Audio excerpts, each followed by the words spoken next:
ప్రార్థన.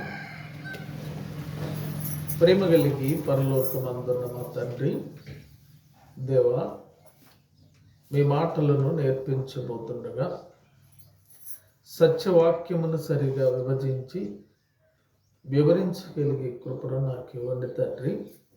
పిల్లలు వింటూ ఉండగా వినగలిగిన చెవులను, విన్న ఆ మాటలన్నిటినీ అర్థం చేసుకోగల కృపను అనుగ్రహించమని ప్రభు అయిన యేసు క్రీస్తు నామమున ప్రార్థన సమర్పిస్తున్నాము తండ్రి.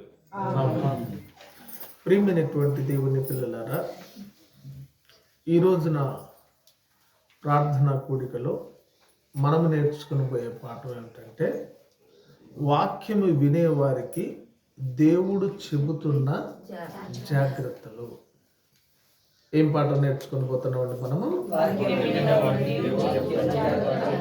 వాక్యం వినేవారికి దేవుడు చెబుతున్న జాగ్రత్తలు.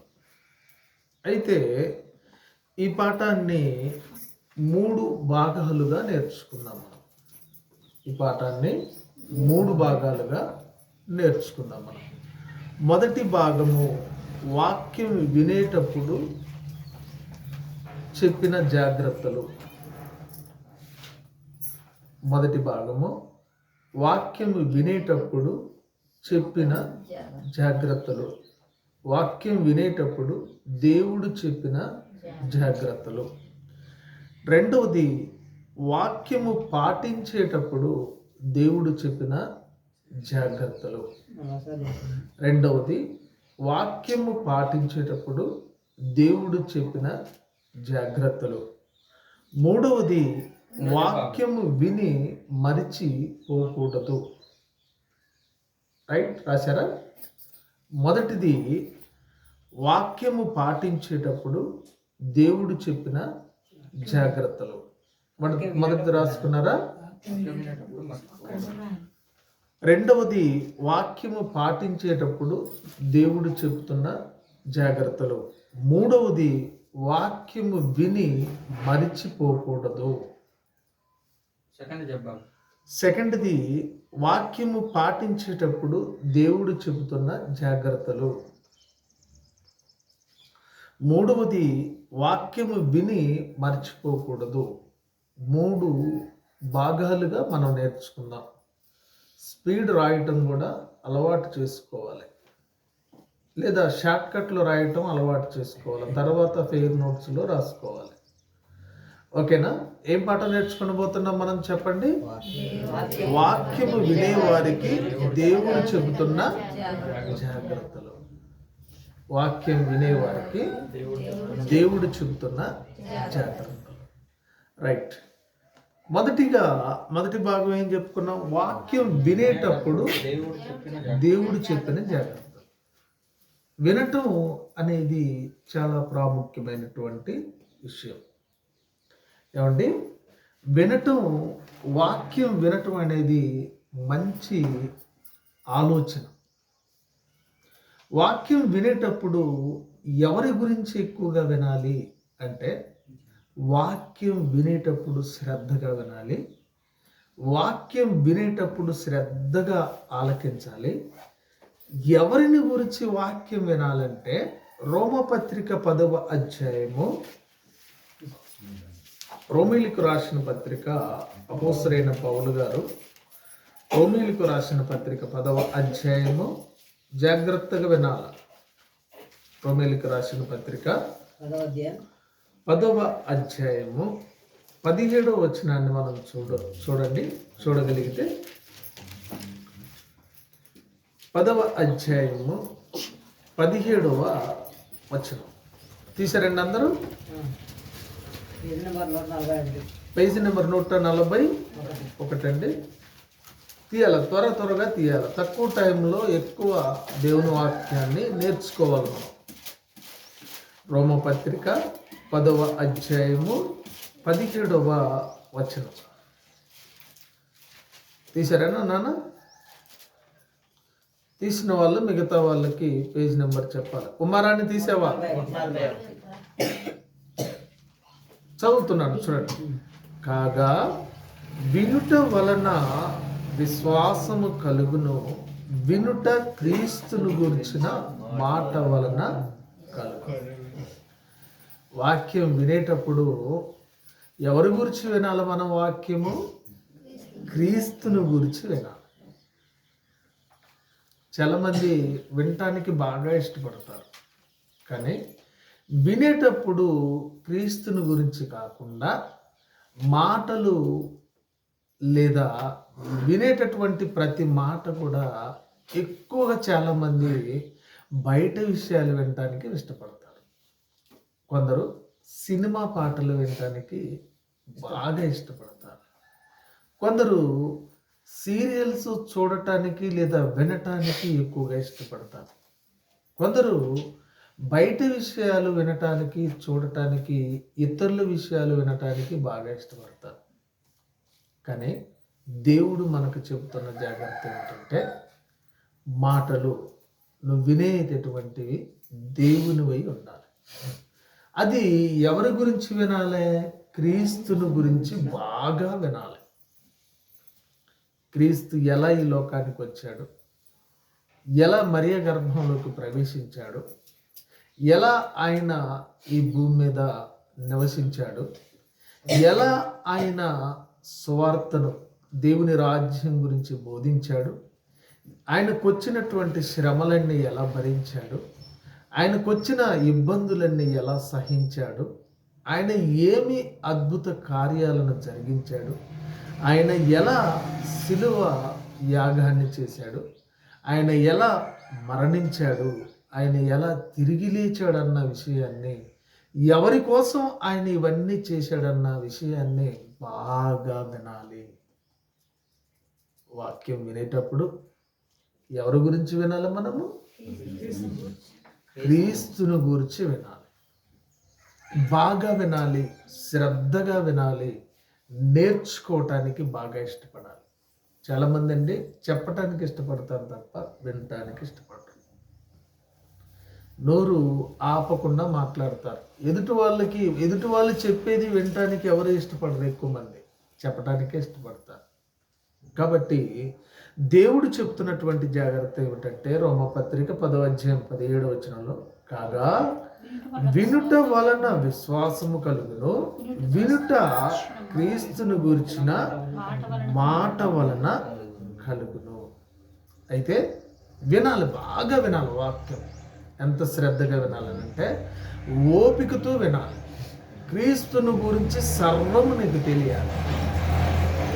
యేసుక్రీస్తు ఏం చేశాడు, ఎలా జీవించాడు, ఎలా ఉన్నాడు అనేది స్పష్టంగా నీకు తెలియాలి. ఎలా వినాలి వాక్యము? ఎవరి గురించి వినాలి వాక్యము? క్రీస్తును గురించి వినాలి, నేర్చుకోవాలి. మరొక జాగ్రత్త ఏం చెప్పాడంటే ఆయన, యాకోబు పత్రిక 1:19 యాకోబు గారు రాసినటువంటి పత్రిక 1:19 చూడండి దేవుని పిల్లలారా, 22 చదువుదాం ముందుగా. మీరు వినువారు మాత్రమై ఉండి మిమ్మును మీరు మోసపుచ్చు కొనకుండా. వాక్యం వినాలి, బాగా వినాలి. విన్న వాక్యాన్ని విని మిమ్మల్ని మీరు మోసం చేసుకునవద్దు. వాక్యాన్ని విని వెంటనే కొంతమంది ఏం చేస్తారంటే వెంటనే విడిచిపెట్టేస్తారు. అందుకని దేవుడు అంటున్నాడు 19 నా ప్రియ సహోదరులారా, మీరు ఈ సంగతి ఎరుగుదురు గనక ప్రతి మనుష్యుడు వినుటకు వేగిరపడువాడు. వేగిరపడటం అంటే తొందరపడటం. వాక్యం వినటానికి వేగిరపడి రావాలి, పెందలకడ రావాలి, శ్రద్ధగా వినాలి, శ్రద్ధగా నేర్చుకోవాలి. చాలామంది ఏం చేస్తారనంటే పక్కింటోళ్ళు రేపు ఏం చేస్తారో కూడా వీళ్ళే చెప్తారు. పక్కింటోళ్ళు ఏం కూర చేశారో కూడా వీళ్ళే చెప్తారు. అంత ఇంట్రెస్ట్ పక్కింట్ల మీద, పక్క వాళ్ళ మీద, పొరుగు వాళ్ళ మీద, ఇతరుల మీద. కానీ దేవుడు చెప్తుంది ఏమిటంటే, నా ప్రియ సహోదరులారా, మీరు ఈ సంగతి ఎరుగుదురు గనక ప్రతి మనుష్యుడు వినుటకు వేగిరపడువాడను, మాట్లాడుటకు నిదానించువాడను, కోపించుటకు నిదానించువాడను. ఎక్కడుండాలి స్పీడు? వాక్యం వినటానికి వేగిర, వాక్యం వినటానికి వేగిర పడాలి. కోపట్టానికి నిదానంగా, కోపట్టానికి నిదానించుబడి ఉండాలి. ఏమండి? మరలా ఇంకేం చెప్తున్నాడు? అందుచేత, ఎందుకనగా 20 వచనం, నరుల కోపము దేవుని నీతిని నెరవేర్చదు. నరుల కోపము దేవుని నీతిని నెరవేర్చదండి. అందుకే ప్రియమైనటువంటి దేవుని పిల్లలారా, మొదటి భాగం ఏం నేర్చుకున్నాం మనము? వాక్యము వినేటప్పుడు జాగ్రత్త. వాక్యము ఎవరి గురించి వినాలి? మనము క్రీస్తుని గురించి వినాలి. మరి వాక్యము ఎలా వినాలి? వేగిరపడి వినాలి. తొందరపడి, పెందలకడి తొందరపడి జాగ్రత్తగా వినాలి. మొదటి భాగాన్ని నేర్చేసుకున్నాం. ఇప్పుడు రెండో భాగం నేర్చుకుందాం. రెండో భాగం ఏంటి? మనము వాక్యము పాటించేటప్పుడు జాగ్రత్తలు. వాక్యము పాటించేటప్పుడు జాగ్రత్తలు రాసుకున్నారు కదా. వాక్యము పాటించేటప్పుడు జాగ్రత్తలు. సెకండ్ వన్ చూద్దాం మనం. యాకోబు పత్రిక ఇందాక చదివాం, 1వ అధ్యాయము 22వ వచనం, మీరు వినువారు మాత్రమై ఉండి మిమ్మును మీరు మోసపుచ్చుకొనకుండా వాక్య ప్రకారము ప్రవర్తించు వారనై ఉండుడి. విన్న వాక్యం ప్రకారం బ్రతకాలి. రెండవదిగా దేవుడు ఏం చెప్తున్నాడంటే, విన్న వాక్యాన్ని బట్టి మనము పాటించాలి. ఎలా పాటించాలో వాక్యాన్ని అంటే 2వ అధ్యాయము యాకోబు పత్రికలో చెప్తున్నాడు.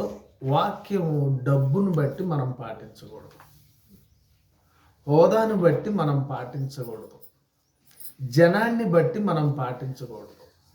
చర్చి బిల్డింగ్లు పెద్దగా ఉన్నాయి కదా అని దాన్ని బట్టి అదే నిజం అనుకోకూడదు. కొన్ని సంవత్సరాల అనుభవం ఉందండి అని కొంతమంది చెప్తారు, అదిగా బట్టి కూడా మనం పరిగణలోకి తీసుకునరాదు. వాక్యాన్ని ఎలా పాటించాలంటే, దేవుడు ఏం చెప్తున్నాడు తెలుసా? వాక్యాన్ని ఎలా పాటించమంటున్నాడు తెలుసా? ఎంత జాగ్రత్త చెప్పాడు తెలుసా దేవుడు? మనము కూర చేసేటప్పుడు అక్క చెల్లెలు ఎంత జాగ్రత్తగా చేస్తారు వంటలు చేసేటప్పుడు. ఏమండి? ఎక్కడికన్నా వెళ్ళాలనుకోండి, రెడీ అవ్వటానికి ఎంత జాగ్రత్తగా రెడీ అవుతారు. ప్రయాణం చేయాలనుకుంటే, ఫంక్షన్కి వెళ్ళాలి, పెళ్ళికి వెళ్ళాలి, లేకపోతే మరొక దగ్గరికి ఎక్కడికి వెళ్ళాలి, ఎంత జాగ్రత్తగా రెడీ అవుతారు. అలానే వాక్యం పాటించేటప్పుడు ఎంత జాగ్రత్త తీసుకోమంటున్నాడంటే, అపోస్తుల కార్యము 17వ అధ్యాయము, అపోస్తుల కార్యము 17వ అధ్యాయము 11వ వచనం చూడగలిగితే, 17వ అధ్యాయం ఏం పాఠం నేర్చుకుంటున్నాం మనము? ఏం పాఠం నేర్చుకుంటున్నాం? ఏం పాఠం నేర్చుకుంటున్నాం సునీల్? వాక్యం వినేవారికి దేవుడు చెప్తున్న జాగ్రత్త. ఇప్పుడు ఎన్నో భాగం నేర్చుకుంటున్నాం మనము? రెండో భాగం. ఏంటా భాగం పేరు? వాక్యం పాటించేటప్పుడు జాగ్రత్త. ఎలా జాగ్రత్త తీసుకోవాలి అంటే, అపోస్తుల కార్యము 17వ అధ్యాయము 11, 12 వచనాలు మనం చూస్తే చూడండి. వాళ్ళు 11వ వచనం, వీరు తెస్సలోనికలో ఉన్నవారి కంటే గనులయుండిరి గనక ఆసక్తితో వాక్యమును అంగీకరించి పౌలును శీలయును చెప్పిన సంగతులు అలాగున్నవో లేవో అని ప్రతిదినము లేఖనములను పరిశోధించుచూ వచ్చింది. అసలు పాటించేటప్పుడు మనం పాటించేది బైబిల్లో ఉందా లేదా? పౌలు గారు శీల గారు వాక్యం చెప్తుంటేనంట, వాళ్ళు ఏం చేశారంట?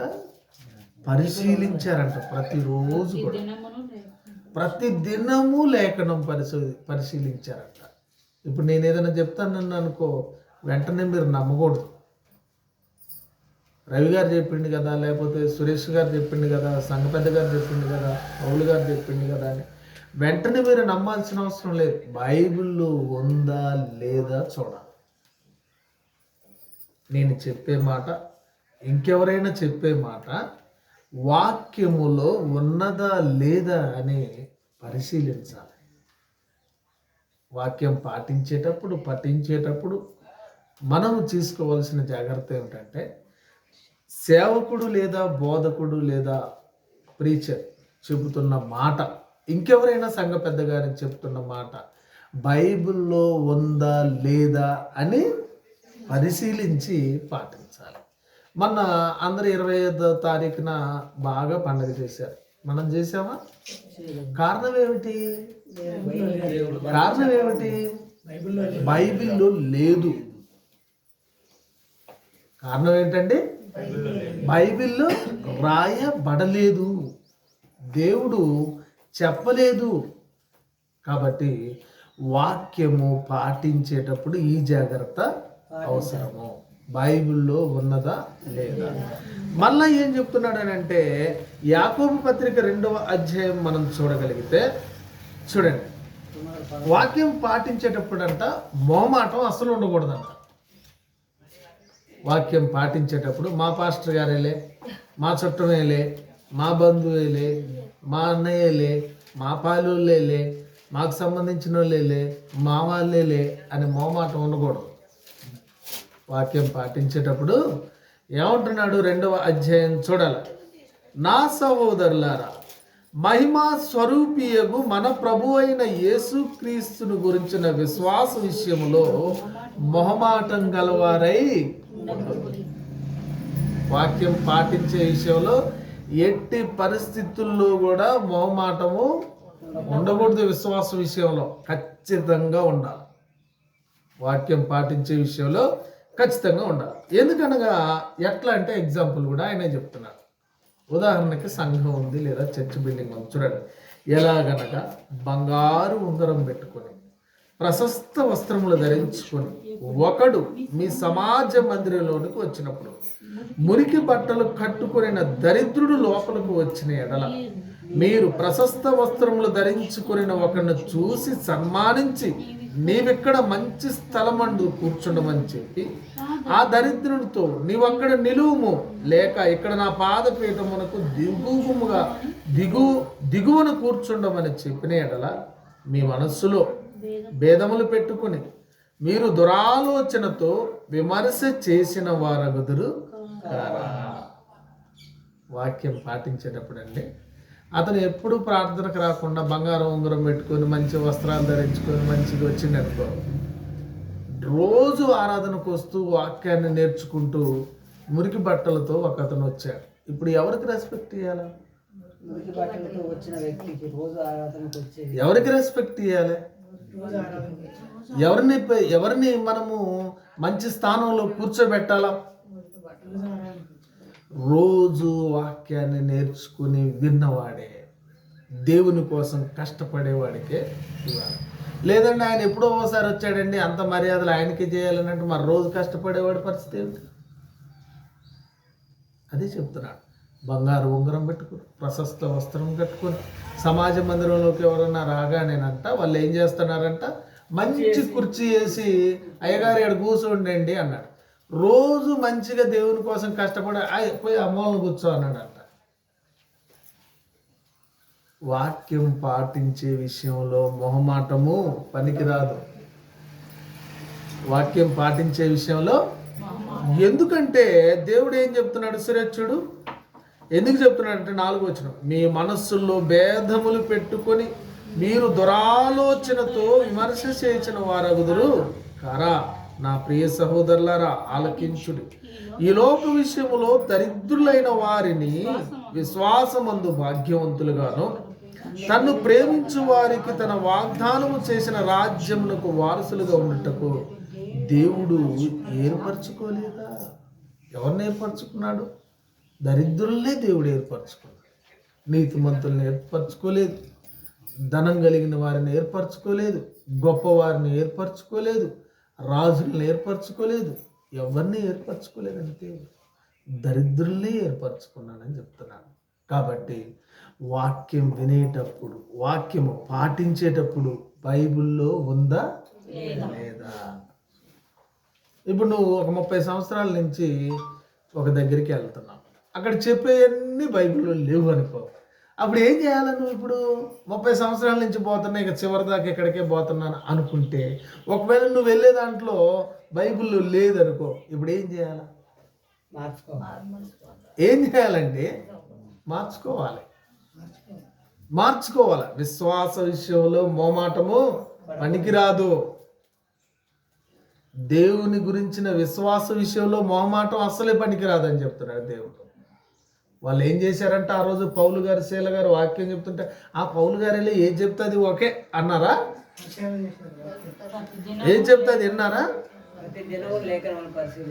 ప్రతిరోజు వాళ్ళు చెబుతున్నాయి బైబిల్లో దేవుడు చెప్పాడా లేదా? ఉంటే నువ్వు రైట్, లేకపోతే గెట్ అవుట్, వెళ్ళిపో. కుదరదు నీకు నాకు. మా మాట ఉండొద్దు అసలు. ఎంత పెద్దవాడు కానీ, ఎంత చిన్నవాడు కానీ, ఎంత అనుభవజ్ఞుడు కానీ, ఎంత గొప్పవాడు కానీ, ఎంత చదువుకున్నోడు కానీ, ఎంత డబ్బున్నోడు కానీ, ఎంత హోదా ఉన్నోడు కానీ, వాక్యం పాటించే విషయంలో రాజీ ఎప్పటికి కూడా పడకూడదు. బైబిల్లో ఉందా లేదా? మొహమాటం ఉండకూడదు. ఇప్పుడు 2 భాగాలు నేర్చుకున్నాం. ఇప్పుడు 3వ భాగం నేర్చుకుందాం. వాక్యము విని మరిచిపోకూడదు. విన్న వాక్యాన్ని మరిచిపోకూడదు. ఏమంటున్నాడు మర్చిపోయే వాళ్ళని దేవుడు? చూడు సురేష్, ఒక్కసారి యాకోబు పత్రిక 1వ అధ్యాయము 23వ వచనం. యాకోబు పత్రిక 1వ అధ్యాయము 23వ వచనం చూడండి. ఎవడైనను వాక్యము వినువాడై ఉండి దాని ప్రకారము ప్రవర్తించను వాడైతే వాడు అద్దములో తన సహజ ముఖమును చూచుకొని మనుషులను పోలున్నాడు. వాక్యం వింటున్నావు, దాని ప్రకారం బతకట్లేదు. వాక్యం వింటున్నావు, దాని ప్రకారము జీవించట్లేదు. ఒకసారి అద్దంలో నీ మొహం చూసుకో. అద్దంలో మొహం చూసుకుంటే ఏం కనపడుతుంది? మన మొహం మనకు కనపడుతుంది. అద్దంలో చూసుకుంటే ఏం కనపడుతుంది? నీ మొహం నువ్వు చూసుకుంటే నీ మొహమే నీకు కనపడుతుంది. మొహం మీద మచ్చలు ఉన్నాయా, ఇబ్బందులు ఉన్నాయా, లేకపోతే మరకలు ఉన్నాయా, మొహం శుభ్రంగా లేదా, లేకపోతే కళ్ళు ఎలా ఉన్నాయి, ముక్కు ఎలా ఉంది, పళ్ళు ఎలా ఉన్నాయి, నోరు ఎలా ఉంది అనేది అద్దం చూసుకుంటే కనపడుద్ది కదా. కనపడిద్దా? కనపడదా? అలాగే నువ్వు వాక్యం పాటించకపోతే బైబిల్ తెరిచి చూడు. వాక్యం మర్చిపోతే బైబిల్ తెరచి చదువు, చూడు. అప్పుడు నువ్వు ఎట్టివాడివో, ఏం మర్చిపోతున్నావో నీకే అర్థమైంది. వాక్యం పరిశీలన చేస్తే నీకే అర్థమైపోద్ది. అందుకనే ఏమంటున్నాడు చూడండి 24. వాడు తన్ను చూచుకొని అవతలికి పోయి తాను ఎట్టివాడో వెంటనే మర్చిపోవును కదా. అయితే స్వాతంత్రమునిచ్చు సంపూర్ణ నియమములో తీరుచూచి నిలకడగా ఉండువాడెవడో వాడు విని మరచువాడు కాక క్రియను చేయువాడై తన క్రియలో నిలకడ అన్నాడు. ఇక్కడ కొంతమందికి అస్సలే నిలకడ ఉండదు భక్తిలో. కొంతమందికి నిలకడ ఉండదండి. కొన్ని రోజులు వెచ్చగా ఉంటారు, కొన్ని రోజులు చల్లగా ఉంటారు. కొన్ని రోజులు వెచ్చగా ఉంటారు, కొన్ని రోజులు చల్లబడిపోతారు. వెచ్చగా ఉన్న రోజులు వాక్యాన్ని పాటిస్తుంటారు, దామ్ దూమ్ అని తిరుగుతుంటారు. ప్రార్థన పెట్టాలా, ప్రార్థన చేయాలా, చదవాలా, చేయాలి, సెమినార్ పెట్టాలా, అది ఇది అంటారు. చల్లబడిపోగానే నీరసం అయిపోతారు. చేద్దాంలే, ఉందాంలే, వెళదాంలే, వద్దాంలే. 9ంటికి 8ంటికి ప్రార్థనకు వచ్చేవాడు రావడం అయిపోయే లోపల వస్తారు. ఇక కారణం ఏంటంటే చల్లబడిపోయారు. ఏమైపోయారు? నిలకడ అనేది భక్తిలో చాలా ప్రాముఖ్యమైనది అన్నమాట. అదే చెప్తున్నాడు. ఏమంటున్నాడు చూడండి. అయితే స్వాతంత్రమునిచ్చు సంపూర్ణమైన నియమములో తేరిచూచి. సురేష్ వింటున్నావా? సంపూర్ణ నియమములో తేరిచూచి నిలకడగా ఉండువాడెవడో వాడు విని మరచువాడు కాక క్రియను చేయువాడైంది తన క్రియలో ధన్యుడు. మర్చిపోకుండా ఉండేవాడు తన క్రియలో ధన్యుడు. అందుకనే దేవుని పిల్లలారా, విన్న వాక్యాన్ని ఎప్పటికి కూడా మర్చిపోకూడదు. మర్చిపోయేవాడి పరిస్థితి ఏమైందో తెలుసా? వాక్యం విని మర్చిపోతున్నాం అనుకో, 1వ అధ్యాయము 8వ వచనంలో చెప్తున్నాడు చూడండి. అట్టి మనుష్యుడు దిమనస్కుడే తన సమస్త మార్గముల యందు అస్థిరుడు గనుక ప్రభువు వలన తనకేమైనా దొరుకునని తలంచుకొనరాదు. 2 మనసులు ఉంటాయి వాళ్ళకి. వాక్యం విని మర్చిపోయే వాళ్ళకి ఎన్ని మనసులు ఉంటాయంట సురేష్? 2 దిమనస్కులు అంటారు. ఏమండి, ఇప్పుడున్న మనసు ఇంకోటి ఉండదు అనమాట, ఇంకోసారి ఉండదు అనమాట. ఇప్పుడు చూపిస్తుంటారుగా 2-3 ప్రవర్తనలు వస్తుంటాయి మనుషులకని చూపిస్తుంటారు. ఈ ప్రవర్తన ఇంకాసేపు, ఆ ప్రవర్తన ఇంకోసేపు, ఇంకో ప్రవర్తన ఇంకోసేపు. కాబట్టి ప్రియమైనటువంటి దేవుని పిల్లలారా, 3వ భాగాన్ని ఏమి నేర్చుకున్నాం? వాక్యము విని మరిచి పోకూడదు. ఏం పాట నేర్చుకున్నాం చెప్పండి ఇప్పుడు? వాక్యము వినేవారికి దేవుడు చెబుతున్న జాగ్రత్తలు. వాక్యం వినేవారికి దేవుడు చెబుతున్న జాగ్రత్తలు. ఎన్ని జాగ్రత్తలు చదువుకున్నాం మనము? 3 జాగ్రత్తలు చదువుకున్నాం. మొదటి జాగ్రత్త ఏమిటి? వాక్యం వినేటప్పుడు క్రీస్తుని గురించి వినాలి. వాక్యం వినేటప్పుడు క్రీస్తుని గురించి వినాలి. విన్న వాక్యాన్ని సాత్వికంతో అంగీకరించాలి. విన్న వాక్యాన్ని సాత్వికంతో అంగీకరించి జాగ్రత్తగా మనము బ్రతకాలి. 2వది, వాక్యం పాటించేటప్పుడు జాగ్రత్తలు. వాక్యం పాటించేటప్పుడు బైబిల్లో ఉందా లేదా? వాక్యం పాటించాలంటే అది బైబిల్లో ఉందా లేదా? బైబిల్లో లేనప్పుడు ఒకటి బాగా గుర్తుపెట్టుకునే, అబద్ధం ఆడాలంటే అబద్ధాన్ని మాఫీ చేయటానికి ఎన్నో రకాలైన అబద్ధాలు ఆడాలి. ఒక అబద్ధాన్ని కవర్ చేయటానికి దాని చుట్టూ ఎన్నో అల్లుకుంటూ రావాలి. లేని దాన్ని మసిపూసి మారేడికాయ చేయకూడదు. ఒక అబద్ధం కోసం 100 అబద్ధాలు ఆడాలి. బైబిల్లో లేదు, నువ్వు చేస్తున్నావు. బైబిల్లో లేదు, నువ్వు చేయించాలని అనుకున్నావు. దానికి ఎన్ని కథలు చెప్పాలిగా? ఆ దేశంలో అట్లుంది, ఈ దేశంలో ఎట్లుంది, ఇక్కడ అది ఉంది, ఇక్కడ ఇది ఉంది, వాళ్ళందరూ చేస్తున్నారు, నువ్వెందుకు చేయవు, వాళ్ళు చేశారు, వీళ్ళు చేశారు అని చెప్పి అన్ని అల్లికలు అల్లుకుంటూ వచ్చి అన్ని అల్లికలు చేసి మేకప్ వేయాలన్నమాట. పాలిష్ బోధ అది. ఇప్పుడు అమ్మాయిని అబ్బాయి చుట్టానికి వచ్చాడు అనుకోండి, అమ్మాయిని ఎట్లా రెడీ చేస్తారు? ఎలా రెడీ చేస్తారు అత్తయ్య గారు? ఇప్పుడు వర్షం వచ్చింది, లేదా స్నానం చేయటం అయిపోయింది, లేదా పనులు చేస్తున్నారు, మేకప్ అంతా ఏమైపోద్ది? ఒరిజినల్ రూపం బయటపడేది. ఒరిజినల్గానే ఉండాలి. వాక్యము పాటించేటప్పుడు ఒరిజినాలిటీ ముఖ్యం. నువ్వు ఒక్కడే కావచ్చు, 10 మందే కావచ్చు, 2 కావచ్చు, 3 కావచ్చు, నిజంలో బ్రతుకు. అబద్ధంలో ఎందుకు బతకాలి? వాక్యం పాటించేటప్పుడు అబద్ధంలో బతకొద్దు. పాటించిన వాడు 1000 మంది నీ ఎదురుగా ఉన్నా సరే నీ ముందులో ఓడిపోతారు. పాటించిన వాళ్ళు 1,00,000 మంది వచ్చినా నువ్వు అడిగే ప్రశ్నలకి సర్దుకోవటం. ఎందుకంటే అవి బైబిల్లో లేవు కదా. ఏమండి? బైబిల్.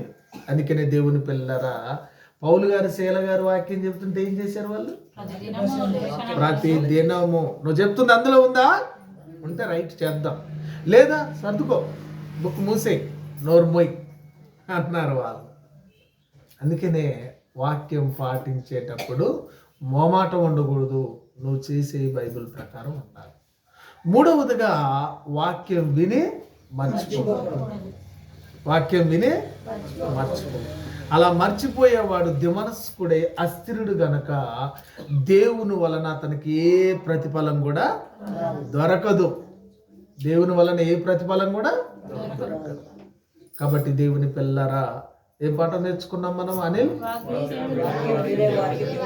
వాక్యం వినేవారికి దేవుడు చెప్తున్న జాగ్రత్తలు. ఎన్ని భాగాలుగా నేర్చుకున్నాం మనము? మొదటి భాగం పేరు చెప్పండి. క్రీస్తుని గురించి వినాలి. 2వ జాగ్రత్త ఏం చెప్పుకున్నాం? వాక్యం పాటించేటప్పుడు జాగ్రత్త. ఇప్పుడు పౌలు గారు వచ్చి చెప్పిన బైబిల్లో లేకపోతే వినొద్దు. ఇప్పుడు పౌలు గారు మళ్ళీ వచ్చి పత్రిక రాసి నీకు ఇచ్చినా బైబిల్లో లేనప్పుడు నువ్వు నమ్మకూడదు. పాటించేటప్పుడు మోమాటం. 3వది, విన్న వాక్యాన్ని మరిచి పోకూడదు. అర్థమైంది అందరికి? అందరికి అర్థమైందండి? God bless you. ప్రార్థన చేసుకున్నాం. సర్వశక్తియు మిక్కిలి కృపా కనికరము కలిగిన మా కన్న తండ్రి, మీరు అనుగ్రహించిన కృప వలన ఈ పాఠాన్ని నేర్చుకున్నాం. తండ్రి, పిల్లలు విన్నారు.